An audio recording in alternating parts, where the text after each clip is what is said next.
Bom dia, bom dia, bom dia! Mais um Morning Call, o que esperar do mercado hoje? Eu sou o professor Wagner aqui da Francesca Educação Financeira e mais um dia nós estamos aqui para falar sobre fechamento de mercado e todas as notícias políticas, econômicas e corporativas que podem influenciar no seu dia. Sextou e não é 1º de abril, não é aquela piadinha de 1º de abril. Amanhã, sexta-feira santa, um dia de mercado fechado, não teremos então o nosso morning call, até mesmo porque é feriado praticamente em todos os mercados. Não esqueça aí de deixar o seu like, se inscreva no canal, compartilhe esse material com outras pessoas também. E aproveite aí que nós temos todo esse material disponível também para você lá no WhatsApp, onde você recebe em PDF esse material todos os dias antes das 7 horas da manhã.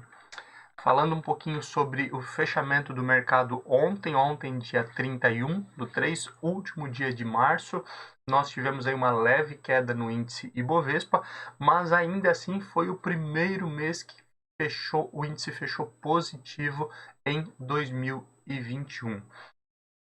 Ainda assim, no trimestre, nós temos um acumulado de quedas e os investidores ainda ontem monitoravam bastante aí as possíveis mudanças no orçamento para 2021, que pode ter uma redução aí de 10 bilhões em emendas parlamentares.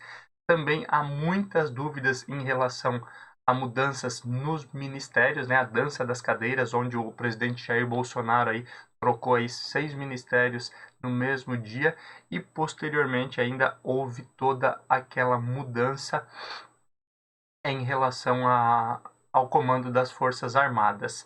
Ontem nós tivemos aí a divulgação do desemprego no Brasil, que veio um pouquinho acima da expectativa, mas não teve uma relevância tão grande em relação ao mercado. E, obviamente, além dos novos recordes de coronavírus, as ações ontem dos principais bancos do país, os bancos nacionais, acabaram derrubando um pouco o índice na quarta-feira. Já olhando lá para os Estados Unidos, as preocupações elas ficam por conta aí das variantes do vírus, né? Nós já falamos sobre isso aqui no nosso Morning Call, o que esperar do mercado hoje, e o governo tem um receio aí do aumento de mortes que pode ocorrer, além de atrapalhar, obviamente, todo o projeto, todo o plano de expansão ali da vacinação. Então, o governo corre contra o tempo por conta dessas variantes do vírus que tem surgido. Da mesma forma, uma preocupação também nos Estados Unidos é em relação à valorização das treasuries para 10 anos, que se aproxima de 1,80% já. Obviamente, vem impulsionado aí por questões relacionadas à pressão de inflação e taxa de juros. Por outro lado, o plano de investimento em infraestrutura que o presidente Joe Biden apresentou ontem está em ritmo avançado. O pessoal gostou da ideia e também o ritmo de vacinação da população é o melhor possível, chegando aí a quase 3 milhões de imunizados por dia. A ideia, como a gente sempre fala aqui, o próprio presidente Joe Biden já disse que quer que isso aconteça até o final desse mês, até o final do mês de maio, toda a população norte-americana vacinada para passar o 4 de julho, o feriado da independência, com a vida mais normalizada. Olhando para números, hoje 43% da população norte-americana já está imunizada. Na Ásia, mesmo com resultados positivos de crescimento da China, as bolsas asiáticas fecharam no vermelho, principalmente aí olhando para a falta de suprimentos em diversos setores da indústria e afeta não só a Ásia, mas nesse momento aí afetando praticamente todo o mundo aí por conta da pandemia. A Europa fechou com leve queda, mesmo com divulgação de dados positivos em relação ao desemprego na Alemanha, que é o principal expoente do bloco. Ainda assim, a queda pode ter sido motivada aí por realização de lucros, né? Visto que as bolsas da Alemanha e as principais bolsas europeias tinham aí de forte alta nos últimos dias. Olhando para números mais específicos, o fechamento do dia 31, ontem, nós temos aí Ibovespa fechando em queda de 0,18% a 116.633 pontos. O dólar teve forte queda no dia de ontem, dia aí de fechamento da Petax, onde o dólar aí fechou com R$ 5,63, uma queda de 2,16%. A bolsa de tecnologia norte-americana, Nasdaq, fechou aí a 13.246 pontos, alta de 1,54%. Índice S&P 500, alta de 0,36, 3.972 pontos. Já o índice Dow Jones fechou a 32.981 pontos, uma queda de 0,26% no dia de ontem. Olhando aí para a Europa, o euro aí teve uma queda de praticamente 1%, fechando a R$ 6,68. A Alemanha ontem teve uma queda de 0,07%, lateralizando aí os 15.008 pontos. França, uma queda de 0,34% a 6.067 pontos. E o Reino Unido, uma queda um pouco mais acentuada de 0,86% a 6.713 pontos. Na Ásia, a China fechou ontem com queda de 0,79 a 13.778 pontos. E o Japão fechou a 29.178 pontos, uma queda de 0,86%. Olhando para o cenário de cripto, as criptomoedas, Bitcoin uma alta de 0,20% e o Ethereum se valorizando 5% no dia de ontem. O petróleo futuro ontem teve uma negociação em queda, o Brent sendo negociado a $63,03 o barril e o WTI a 59,45 cents de dólar o barril. O índice do medo, o índice S&P 500 VIX, fechou ontem com queda de 1,07% a 19,40 pontos. Como a gente sempre fala aqui, quanto menor esse índice, menor também é a oscilação do mercado de renda variável. Falando em metais, o ouro futuro foi negociado com leve alta no dia de ontem, 1.708,65 cents de dólar, alumínio futuro a 2.213 dólares e 25 cents, e o ferro refinado sendo negociado ontem também com alta, chegando a 166 dólares e 90 cents. O fechamento das principais ações do índice Ibovespa ontem nós tivemos Equatorial com queda de 8,39%, fechando a R$ 24,80. CCR alta de 6,33% a R$ 12,92. Cielo, que teve forte valorização no dia de ontem, principalmente aí após o anúncio das mudanças e a permissão do Banco Central de transferência via WhatsApp. Lembrando que a Cielo, lá no ano passado, foi quem fechou um acordo com o Facebook para intermediar essa operação via Facebook Pay, né? Provavelmente isso deva continuar e por isso as ações da Cielo tiveram forte alta no dia de ontem. Elet 3 teve alta de 3,37%, fechando aí a R$ 34,27. Cogna, depois da divulgação de resultados, subindo aí 3,10% a R$ 3,98. Já nas principais baixas, nós tivemos queda de 4,74% em Edux 3, ou 4 também caindo 3,67%, fechou aí a R$ 21,51. Lojas Renner caindo 3% no dia de ontem, fechou a R$ 42,59. Azul 4, queda de 2,97%, fechando o dia em R$ 37,85. E Suzano Brasil, queda de 2,93%, fechando o dia de ontem também a R$ 68,55. Olhando aí para a agenda econômica brasileira, hoje vale a pena ficar de olho aí na divulgação do índice de produção industrial do país, a balança comercial e a taxa de juros de longo prazo, a TLP, que baseia aí basicamente a maioria dos financiamentos em geral, né? Principalmente quando nós olhamos aí para longo prazo. O cenário internacional, nós temos hoje divulgação aí das vendas no varejo lá na Alemanha, como nós falamos aqui, principal expoente do bloco na zona do euro. E hoje nós também temos divulgação do PMI industrial da França, Alemanha, zona do euro, Reino Unido, Estados Unidos. Então, essa expectativa em relação à indústria é muito importante, essa divulgação do PMI, e aí vai envolver bastante aí zona do euro, Reino Unido, França, Alemanha e também os Estados Unidos. E hoje nós temos divulgação aí dos pedidos iniciais de seguro-desemprego nos Estados Unidos. Esse inicial, lembrando, lá existe a solicitação semanal que você continua, ou seja, alguém que já estava desempregado e continua, e esses pedidos iniciais são de novos desempregados, então também é um índice bem importante, principalmente em um momento em que o presidente Joe Biden e a Janet Yellen, principalmente, aí, falam muito em retomada da geração de empregos e principalmente em retomada do crescimento econômico.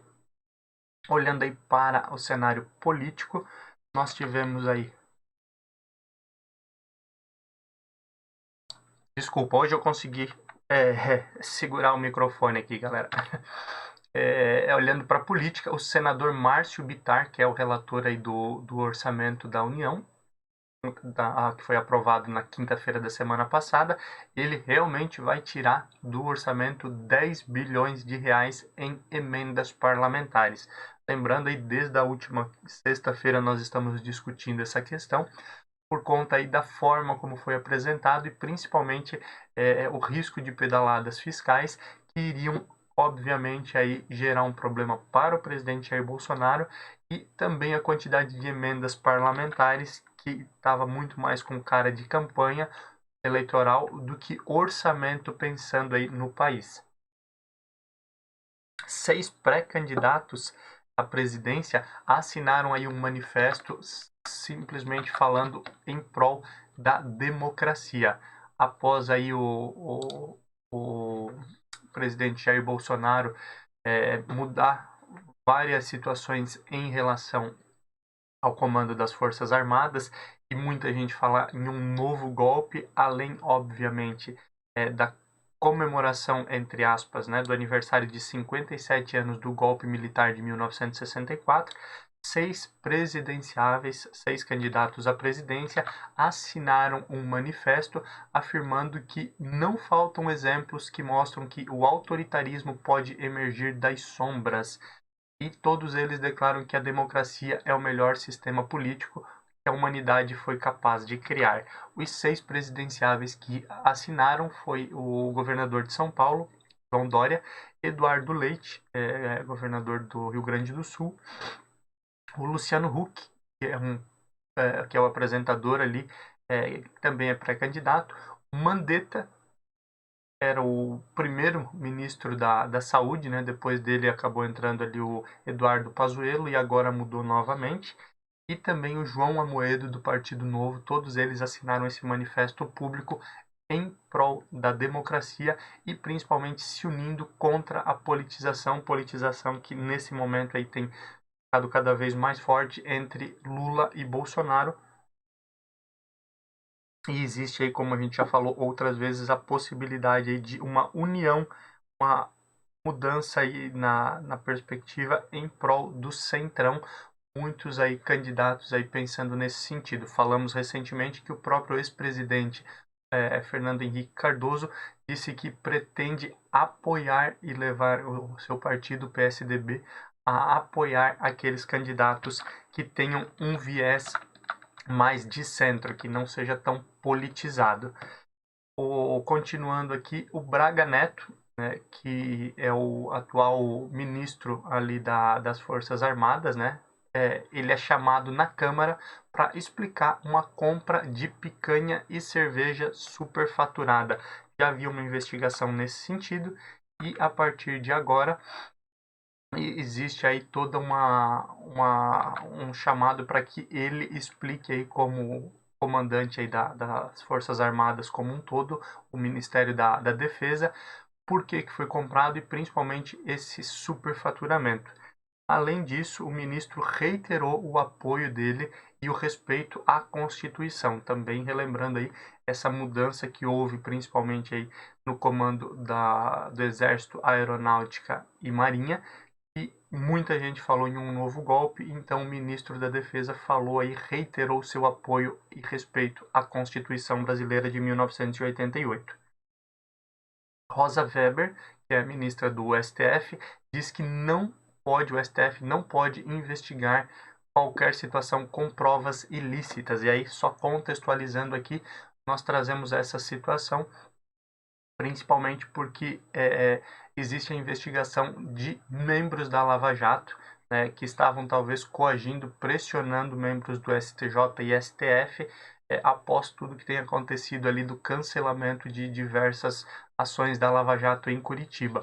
E o que baseava essa investigação era a troca de mensagens de procuradores que participaram da Lava Jato, lá no ano passado e outros anos, que foi interceptado e divulgado por hackers, ou seja, seria uma prova ilícita, e nesse momento Rosa Weber defende que o STF não pode julgar, não pode investigar com base em provas ilícitas.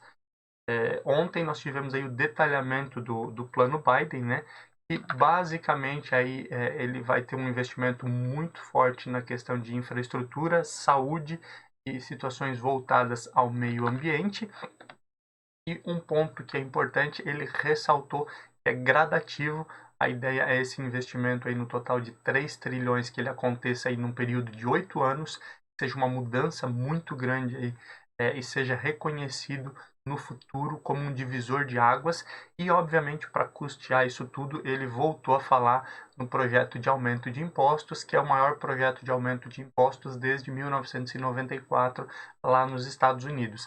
Existe aí uma expectativa de aumento na alíquota de impostos para empresas, também um aumento aí para famílias, pessoas que ganham mais de 400 mil dólares ano, e também pessoas que ganham mais de 1 milhão em operações de bolsa de valores. Tudo isso aí pode movimentar bastante o mercado aí de agora em diante. Economia, a Anvisa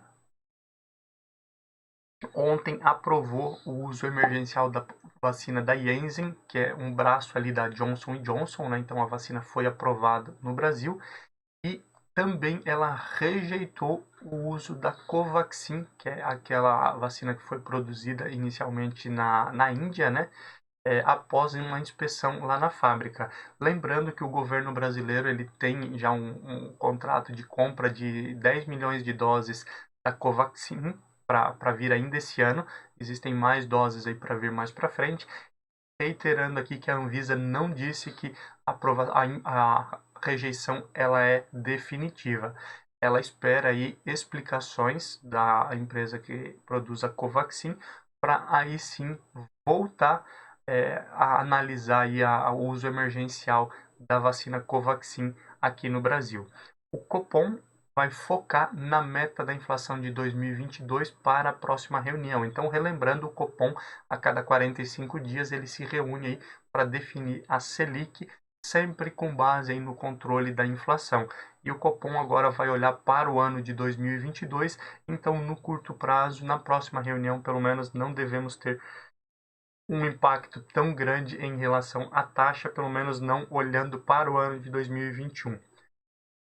Queda no crédito, na solicitação de crédito, né? Ela preocupa as instituições financeiras como um todo, e algumas instituições, como é o caso do Banrisul e outras instituições, pedem que o governo aí faça um Pronamp 2. Lembrando, o Pronamp aí, ele tem uma forma diferenciada, existe uma garantia por parte do governo, então é uma taxa de juros diferenciada, uma carência diferenciada, principalmente aí na atuação em prol de empresas. Infelizmente, chegamos a mais de 321 mil mortes por Covid-19 desde o início da pandemia, e chegamos ao pior momento que o Brasil poderia ter, quase 4 mil mortes nas últimas 24 horas. Março foi o pior mês da pandemia para o Brasil.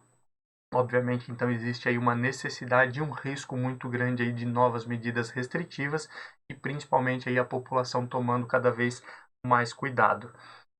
O intervalo entre as parcelas do auxílio emergencial, o Corona Voucher, entre aspas, né, como nós costumamos chamar, será de cerca de 40 dias. Entre o pagamento da primeira e segunda parcela, algumas pessoas podem demorar até 45 dias para receber, então, a segunda parcela.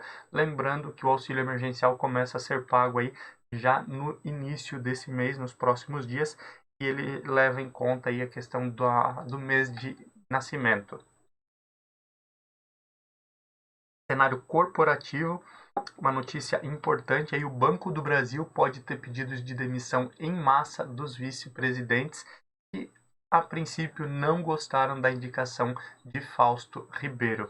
Lembrando, recentemente nós tivemos a saída ali do André Brandão, ele pediu para sair, disse que não aguentava mais, entregou o cargo. Com isso, Fausto Ribeiro, aí, que cuidava da parte de consórcios do Banco do Brasil, funcionário de carreira desde 1988, assumiu ali a presidência, foi indicado por Jair Bolsonaro. Os vice-presidentes, diversos diretores da instituição, não gostaram, não eram favoráveis à indicação de Fausto Ribeiro, o que acabou aí, nesse momento, acarretando esse desgosto e podemos ter essa mudança, essa demissão em massa, que traria aí uma nova volatilidade aí para a instituição. A OIBR, né, teve fortes altas na semana após ter divulgado aí o resultado do quarto trimestre de 2020, onde ela reverteu o prejuízo em lucro, e o presidente da Oi nesse momento fala em retomada da confiança para a companhia, lembrando que a Oi continua em recuperação judicial. A Cielo também foi outra empresa que disparou na bolsa nesses últimos dias, principalmente após o Banco Central autorizar as transações por WhatsApp. Então, falamos já um pouquinho sobre isso. E também a Cielo noticiou fato relevante de que concluiu a venda dos direitos ali da plataforma Elo. Então também um recurso aí que entra para a companhia nesse momento e pode gerar aí novas altas aí para Cielo. Lembrando sempre, não é recomendação, aqui nós não fazemos recomendação de compra ou de venda. A Alpargatas, que é dona aí das Havaianas, né, concluiu ontem a transferência do e-commerce da Mizuno para a Vulcabras. Desde setembro do ano passado, a Alpargatas informou que iria descontinuar, não iria continuar com ela a operação da Mizuno. Óbvio, isso não envolve a questão de fábricas, mas a parte de e-commerce e direitos foi repassado aí para a Vulcabras. Falando ainda em divulgação do quarto trimestre, a M. Dias Branco, empresa de alimentos, ela teve uma interrupção nas altas aí no quarto trimestre do ano passado, ainda reportando um lucro de 209 milhões no quarto trimestre, lucro líquido, mas olhando em relação ao ano anterior, ela teve uma queda aí de pouco mais de 20%. Ainda assim, a M. Dias Branco fechou o ano de 2020 com fortes altas, principalmente aí por se tratar de empresa do ramo alimentício, e não sofreu tanto aí por conta da pandemia do coronavírus. Olhando agora um pouquinho aí para cenário econômico, nesse momento aí nós temos o fechamento já às 5h30 da manhã das bolsas na China. A China hoje teve um fechamento aí com alta de 1,46%. Olhando aí para o Japão, também alta de 0,72%, fechamento de hoje. E nesse momento, 6h15 da manhã, nós temos aí as principais bolsas mundiais em alta. Uma leve oscilação, mas nós temos aí nos Estados Unidos Dow Jones com alta de 0,20, S&P 500 alta de 0,50, quase 1% de alta em Nasdaq. E olhando aí para a Europa, 0,40 de alta na Alemanha, 0,30 de alta na França, e no Reino Unido 0,60 de alta nesse momento. É um dia que provavelmente teremos uma volatilidade um pouco menor, sempre lembrando que o mercado é soberano e o noticiário interno pode influenciar também, mas uma boa possibilidade de altas no dia de hoje, principalmente seguindo aí as bolsas internacionais. Muito obrigado por mais um dia ter a sua companhia. Relembrando, deixa seu like, se inscreva no canal, Entra no nosso grupo nos nossos grupos de WhatsApp para você receber esse material em PDF e ter acesso a tudo isso de forma mais detalhada a qualquer momento do seu dia. Compartilha, faça com que esse conteúdo chegue a mais pessoas. Tenha aí uma boa quinta-feira com cara de sexta, um bom feriado, uma boa Páscoa e nos vemos novamente aqui na segunda-feira para falar aí de tudo que aconteceu no mercado hoje e também nesse feriado prolongado. Um abraço, bom dia, bons negócios, tchau, tchau.